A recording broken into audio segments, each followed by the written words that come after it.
Welcome back to the Game Dungeon. Today we're talking about something topical, which is not common since most of the stuff I talk about here is old and not relevant anymore. But today we're talking about Game Informer magazine, which as of today is no longer being published, although it has not existed as a physical magazine for quite some time. I don't know when, but some years ago they stopped publishing it, and they've been doing online digital publications. And actually, recently subscribed to GameStop for some reason. That was a dumb choice. And they would give me I think I got 2 issues of an online publication of Game Informer, which I still haven't read either one. Now I will, but yeah, it's not as good that way, I think. In any event, there's no Game Informer now. And so this video is about my thoughts on number one, the magazine has existed for apparently the past 33 years, which is as old as I am. Didn't know the magazine ran that long. Number two, my thoughts on it now being killed off, sadly. So let's start with Game Informer. What does that have to do with me in the game dungeon, in the annals of history that had run within these 4 walls? Well, my first Game Informer, which I have here, showing it again. This is issue something because it's 137. You can see it there, kinda 137. I got this back in, I believe, September 2004 is when this one was published. So I got it around that time. It was 20 years ago to the date, pretty much, next month. So I was 13 years old, probably. It's definitely 13. And I got this. I can only fill in the blanks in my memory because every day from my life as a 13-year-old is actually not completely sealed in the old long-term memory. I must have been picking up a game, probably trading in a game, as one often did back in those days, foolishly. Trading in one of my games for another game because that was one of the easiest ways to get the parental approval or to use whatever little money I had gotten somehow to buy games, trading in all those games for like pennies and getting something new or used probably, but still new, used but new. I mean, I still usually, if I do go shop at GameStop, buy the used games because I mean, why am I going to buy something brand new if it works perfectly fine and it's used? And I must have seen the magazine. Ooh. And look at the pretty picture. And the advertisement, Street Fighter Anniversary Collection on PS2. Wowzer. And thought, wow, I like that. And probably I was with my dad because don't know if this is still the case. You can't buy video games of a certain type without an ID. So you need your parents there. And maybe I asked, hey, Dad, they said they have a subscription to this magazine because of course they're gonna try to upsell it, and that's what every GameStop employee does, try to sell whatever program they have going on at the time. And my dad must have said yes or maybe not, I don't know, because this one doesn't have a address on it. Maybe I never did that, but I picked it up and it became part of, at the time, something I collected and really liked, video game magazines. I actually liked them from a very young age. I remember it was Side Story. I was in HEB one time, very young, back when HEB had a decent magazine rack. I guess maybe it's just the state of magazines, so I can't blame HEB. And I saw a gaming mag, whatever it was. Maybe it was a electronic gaming monthly or something like that. And I was perusing it as we were shopping, and clerk lady came up, said, "Excuse me, little boy," or something like that, but this isn't a library. You can't just read that. And me, being probably 8, maybe 9 years old, has no idea how to respond to that comment. Thinking, oh crap, I'm in trouble. And my mom whips up and she says, "We're buying that." Grabs it and puts it in the bag and just kind of shuts that fucking lady down. Trying to talk to some little kid, can't even read a magazine and piece shit. Delgado got up in that, shut it down. Anyways, that's my little mom story. So I got this in Game Informer. I've got a few issues. Probably I got about 9 or so. Actually, probably more. Let's see. How many issues do I have? So 1, 2, 3, 4, 5, 6, 7, 8, 9, 10, 11, 12, 13, 14. And then I got a 14 of the original runs from probably around 2005 or 6, probably right around the Xbox 360 era. Then I picked up some later in life at gaming stores, retro game stores. I like to grab their magazines. And I've got like 1, 2, 3, 4, 5, 6 of those. So, I almost got 20 issues. So like you could say I've supported the brand a little bit, right? So I liked Game Informer because unlike Nintendo Power, which I also really loved at the time and still do miss, this had more. It had everything. You weren't just only looking at Nintendo games. And at the time, I think I had a GameCube, but I was still interested in Xbox, still interested in PlayStation 2, and I maybe had a little. I didn't really think of the bias that Nintendo Power had, but I can get different perspectives. So you see some different games, and I'll try to pan this so you guys can see a little bit. I don't have the greatest kind of setup, so you're not going to be able to enjoy this as much as I am. Sorry. So we got a classic here. The advertisements are really awesome. We have Viet Cong Purple Haze. That is pretty sure one game of the year, and it has an authentic 1960s track, including songs from Iggy Pop, Deep Purple. I don't remember that game at all. And I'd never played that. Look at the photos. We have GI Spy, candid photos from the seedy underbelly of the video game industry. And you got the really cool PC there. Just some people hanging out. Test Drive, Samurai Warriors, which I played maybe one game. I played more Dynasty Warriors because my buddy. I always liked the deer. This in Nintendo Power 2, the letters to the magazine. There's always just funny comments. So I'll read one and let's see what we got here. With a response, hopefully. So I was reading your July issue with Metroid Prime, and made me go back to the May issue with Halo 2. I looked over the cover and thought Samus and Master Chief would make a great couple. It would be the most publicized wedding ever, and the two of them in a video game would not be so bad.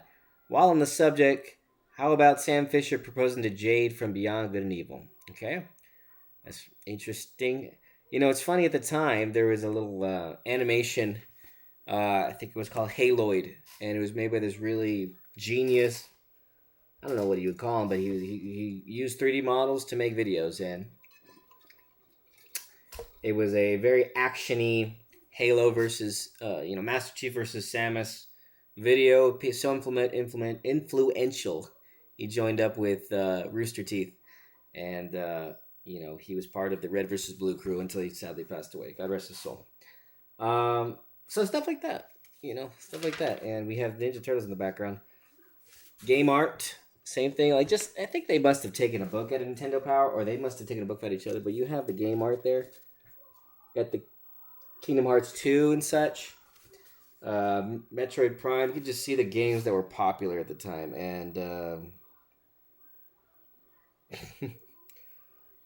some of these are very interesting. I don't know about this one. They even called it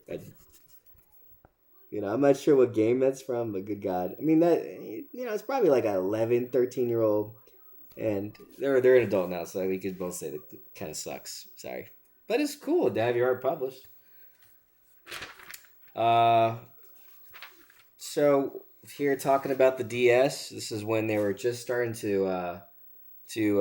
I'd probably shown it at E3 recently. It still had that black design there. You got to read on the DS, the PSP. We know who won that. Wow.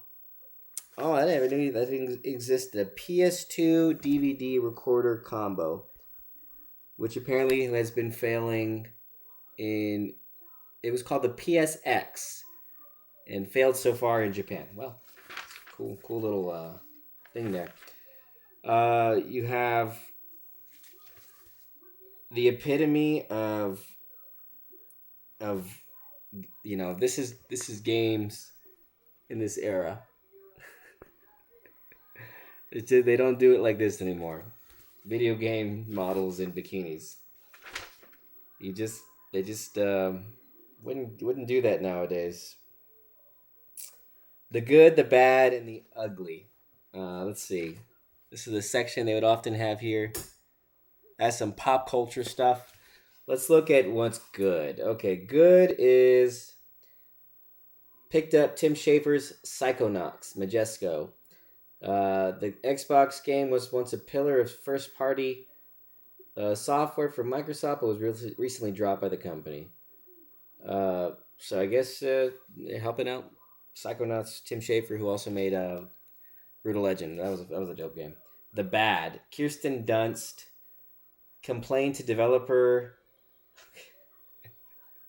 This is just what I was talking about. Complained to developer and publisher Activision that the breasts of her Mary Jane character were too big. Tone down the boobs, please. How much bigger than the real thing are they? When we know firsthand, we'll let you know, which is never. Not shit you could say in a gaming magazine nowadays. Let's just say that. And that's why these things are great. They are a beautiful remembrance of times before. Let's go a little deeper in. We have a calendar here that shows probably some releases. September of 2004. What's one that I'm interested in? We have here. Oh, you know what? I really recall. I actually forgot about this. This was awesome. It would show you Fable on the Xbox might come out the 14th of September 2004. Okay, when did Fable actually come out? We got to do some research. Fable 1.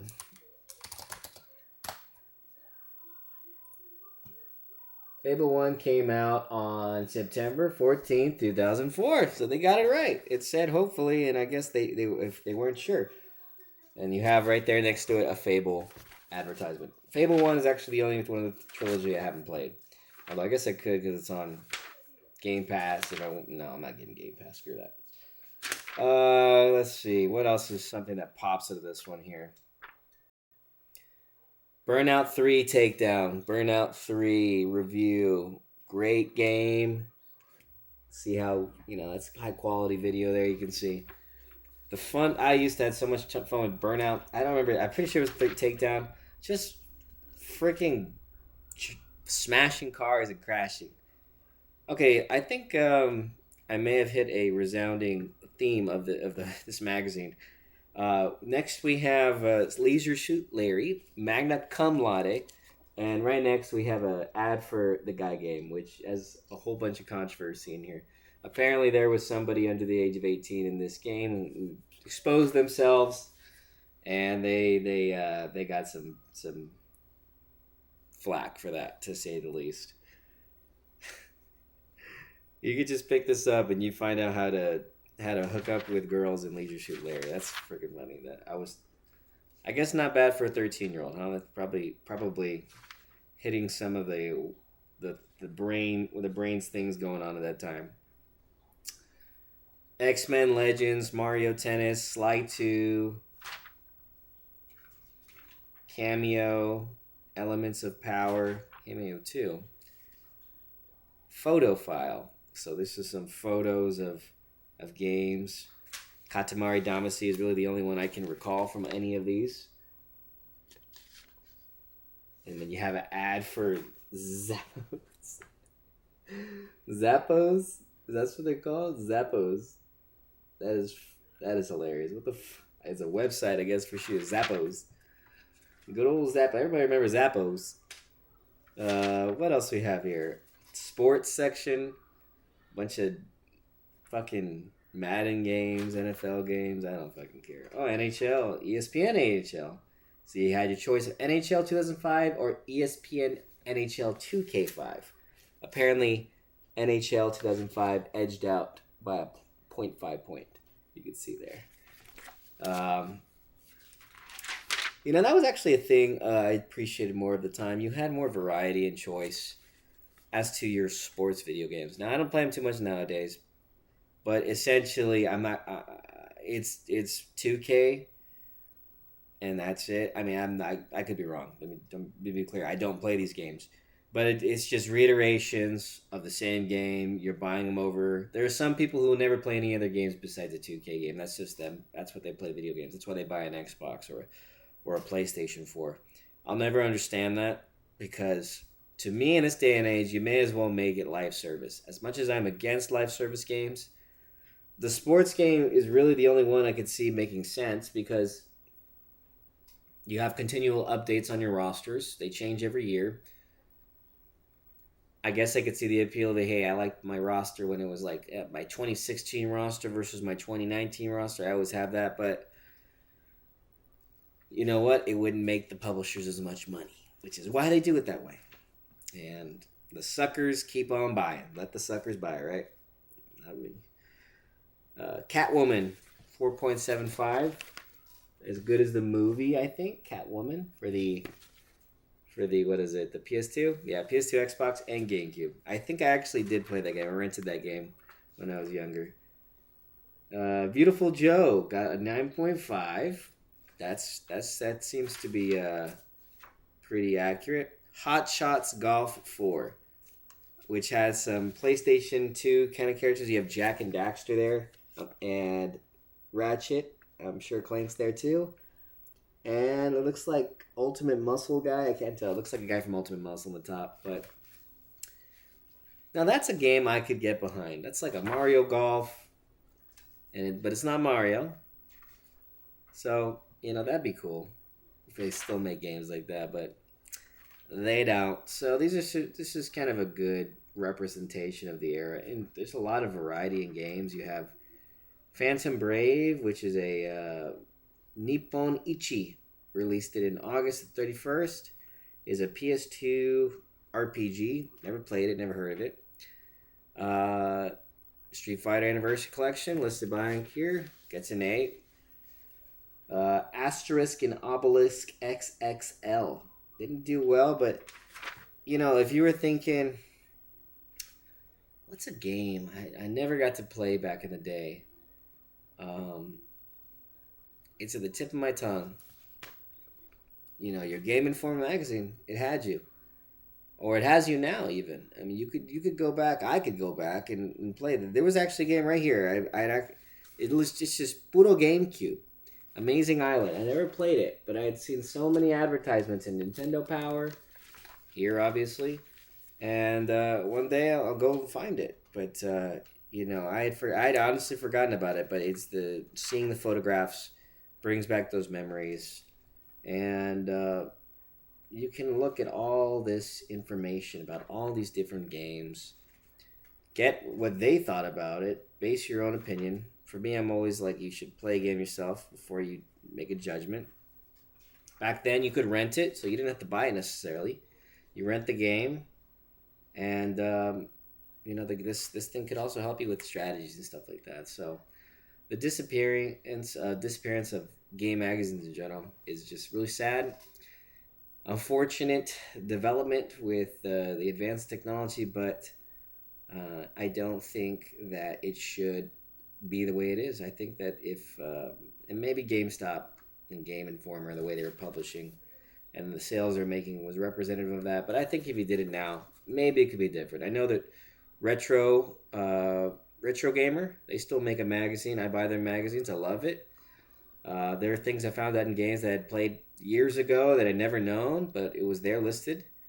in the magazines, and I have a whole bunch of those now. That's where I'm getting my gaming mag fix. And here's a fun one here.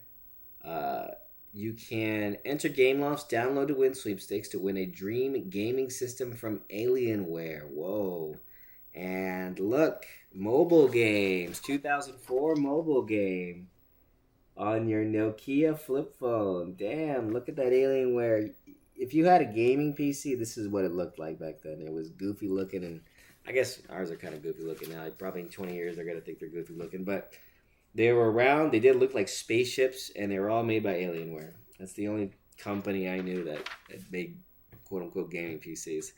And they were so expensive, and I didn't even think about ever getting something like that when I was a kid. Anytime I played an online video game, it was browser-based at the time, and never had anything remotely capable of playing games until probably like 2006. And even then, it was laggy as hell. Top 20 games based on units sold from June 2004. Spider-Man 2. That's obvious. That game freaking kicks ass. Full Spectrum Warrior. I do not remember that at all. Zelda 4 Swords. Cool. Driver with a 3 instead of an E. Okay. Spider-Man 2 Xbox. Okay. Or Spider-Man 2 GameCube. Probably didn't sell that well. That's the one I had. Super Mario Bros. On Game Boy Advance. I don't remember that game ever coming out. Super Mario Bros. And it must have been the retro release, I guess. Halo at number 12. Driver again for Xbox. PS2 sales were better than Xbox. That's clear, right? PS2 is the biggest selling one. Still the biggest selling one, I think. Last one, Splinter Cell, Pandora Tomorrow for PS2. And then review archives. You could just see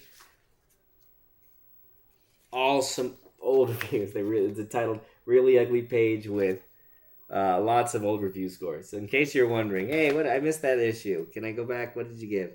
Let's just choose a random one. Final Fantasy X2 got an 8.75. Harvest Moon: A Wonderful Life got an 8. Let's see, another good one. Spider-Man 2 got an 8. I thought that would be a 9 at least. Whatever.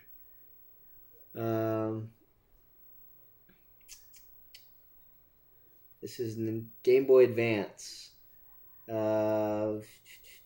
Mega Man. No. Battle Chip Challenge. I don't even know what the hell that is. 6.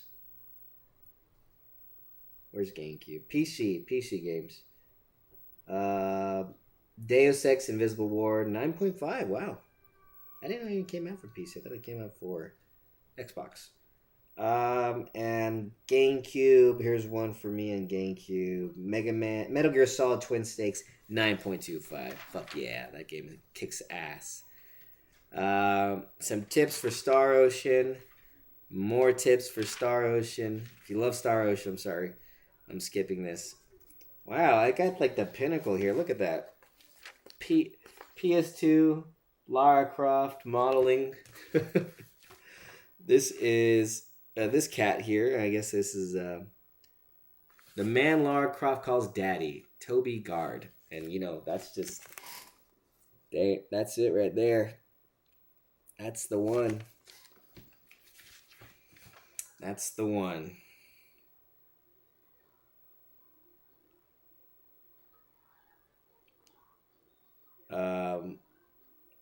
Let's see. Toby Gard, the man who conceived Tomb Raider. Design Lara Croft. God, I'm sorry. I might get flack for this, but it's just not a good photo of him. God, he created Lara Croft. That's awesome. He created a video game icon, but geez, the fucking weeks. Could they have not chosen a better freaking photo? He looks like he's gonna murder you.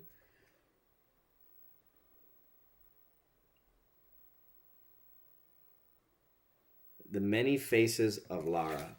I guess we had models representing Lara Croft back then. Oh, I ripped a little bit. You can see here through 2005. Interesting. Last one here is retro reviews. Retro reviews in 2005. What is considered retro in 2005? This is the era of GameCube, PS2, and Xbox. Paper Mario for the N64. Let's see. They gave it a 7 then and a 7.5 now. And the game came out in 2001. Did it really?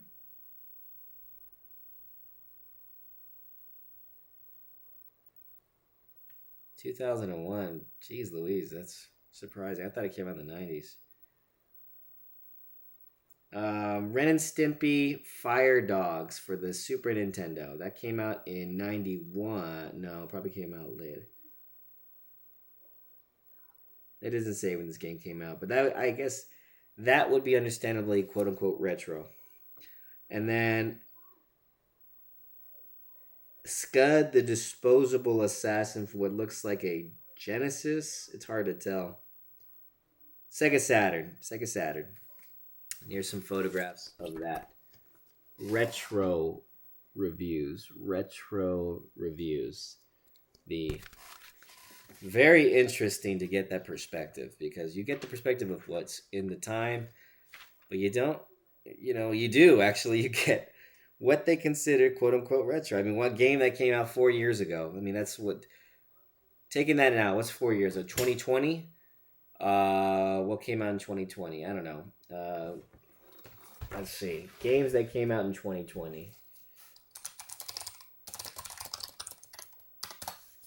So that's to say, Final Fantasy VII Remake is retro. Retro. That's well, at least retro enough to make retro reviews. And then lastly, some video game trivia. That's what I'm talking about, baby. All right, let's try one. At the Game Over section. Let's see if you guys can get this right. What's a good one?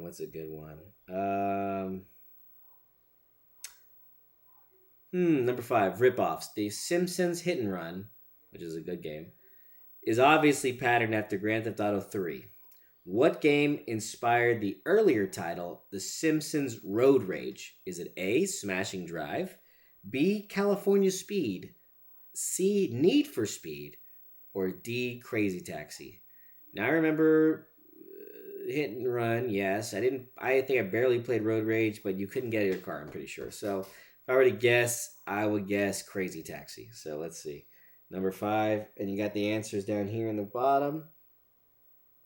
Answer for 5 is D, Crazy Taxi. Look at me, I'm a pro. And, is it because I memorized this from the last time I read this back in 2007, probably, when I picked this magazine up? Yes, that's exactly the reason. I remember every answer in this magazine. Every word. That is Game Informer. So, now that it's gone,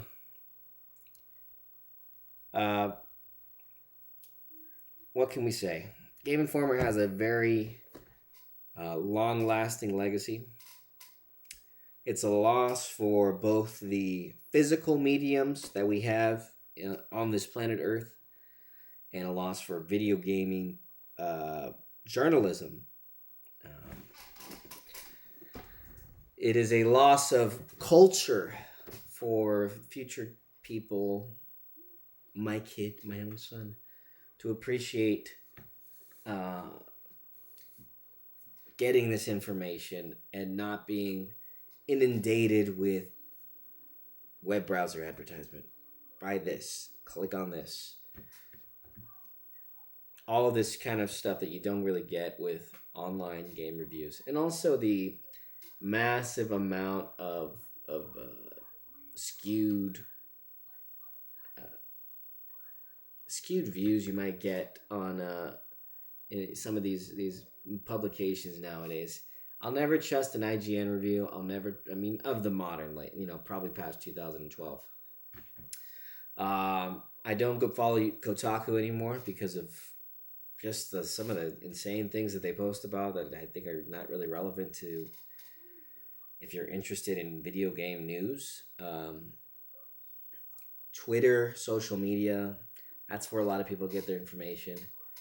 But in YouTube videos too, or what people call content, I'm just not. It's not how I enjoy video game reviews, video game news. I used to like it with game trailers. Game trailers did really good stuff, which I think is, um, just I think Jeff Keighley, but just that line of journalism that era that's not very common nowadays, and just doesn't really exist. So you lose a lot of that. But thankfully, with published medium, you think things on the internet would last a lot longer. The internet gets deleted. Stuff on the internet gets deleted all the time, and you have the Wayback Machine, but physical stuff has the possibility of lasting a lot longer. Um, you may be hard pressed to find some of the interviews or reviews about some of the games in this magazine on the internet now. You could find some of them, sure. Probably. I just actually found the 2001 article on IGN about some GameCube game I was looking up for wallpaper, and I was actually impressed they kept that. That's really cool. But a lot of stuff does get erased, and so it's good that we have these physical things here to reflect upon. You'll be missed, Game Informer. You're important to this guy right here. Your magazines will be preserved in the game dungeon for future generations.